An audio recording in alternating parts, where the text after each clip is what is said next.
Manomboka ny fakakevitra eto amin'ny firenena amin'ireo erivelona samihafa entina handrafetana ny volavolan-dalàna amin'ny feny fananganana ny voamera manokana isahana ny fifidianana ny eo anivon'ny ministeran'ny atitany sy ny fitsinjaram-pahefana moa ny tompomarika amin'ny fikarakarana izany ary dia atomboka ny anivon'ireo firaisamonim-pirenena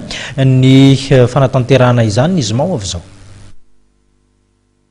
Iroso amin'ny fananganana ny voamera manokana misahana ny fifidianana ny ministeran'ny atitany sy ny fitsinjaram-pahefana. Melo izany anefa dia iroso amin'ny fakakevitra amin'ireo erivelona eto amin'ny firenena ny eo anivon'ity ministera ity ka anombohana izany ny fakakevitra ny firaisamonim-pirenena amin'ny andron'ny zoma ho avy zao. Hitatra amin'ny antoko politika izany ampidirina ao anatin'ny volavolan-dalàna mikasika ny fametrahana ity voamera ity ihany koa ireo antotan-kevitra samihafa avy amin'ireo erivelona eto amin'ny firenena. Aorianan'ireo dingana ireo vao iroso amin'ny fanolorana ny volavolan-dalàna eny amin'ny anteny miram-pirenena ity ministera ity. Tavety aminay misy ny andraikitra izay miantefana amin'ny anteny miram-pirenena fa ny azonay atao ny andraikitra ty aminay zany dia verinay fa maika fametrahana an'ity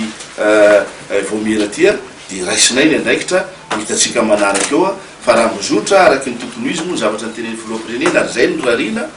dia tsy maintsy atolotra eo anivona teny miram-pirenena zany olanina ary zay ny antony tenenako teo tsy hisy polémique tsony zany rehefa vita ny consultation satria samy afapony rehetra satria tsy hisy laza fa hoe tsy nafantatra an'io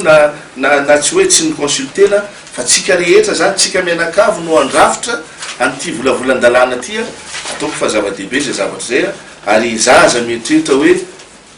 tokony tsy hisy akory ny hoe eny amin'ny anteny miram-pirenena hoe hisy tsipaka an'ity fa lozikan-javatra zany zay le adhésion zay ilaina zavatra mahasoany firenena ty zavatra ilaitsika satria azadino fa rehefa niditra tamin'ity fametrahana voamera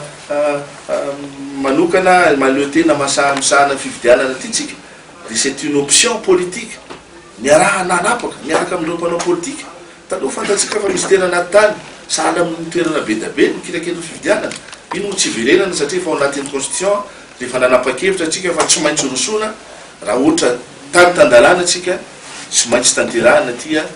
tsy maintsy olanina ihany koa aniovony anteny miram-pirenena.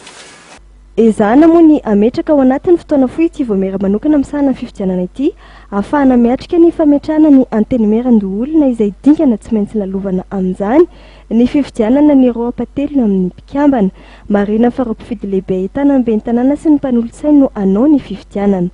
Mikasika ny zatoandro an'ny asa ny tanterahan'ny ministeran'ny atitany sy ny fitsinjaram-pahefana dia fantatra fa nisongadina tamin'ireo zava-bita ny fametrahana ny paikadym-pirenena mikasika ny fampandrosoana fotony ny fanatanterahana ny sata amin'ny feny fanapara-pahefana ny fanatsarana ny fampidiram-bola amin'ny vondrom-bahoaka hitsinjaram-pahefana ny fanohanana ireo komina amin'ny ezaka tolo-draharaha ary ny fandraisana anjara tamin'ny fampandriana fahalemana an-tanan-dehibe ny ranona tamin'ireo lehiben'ny distrika sy ny mpitandro ny filaminana.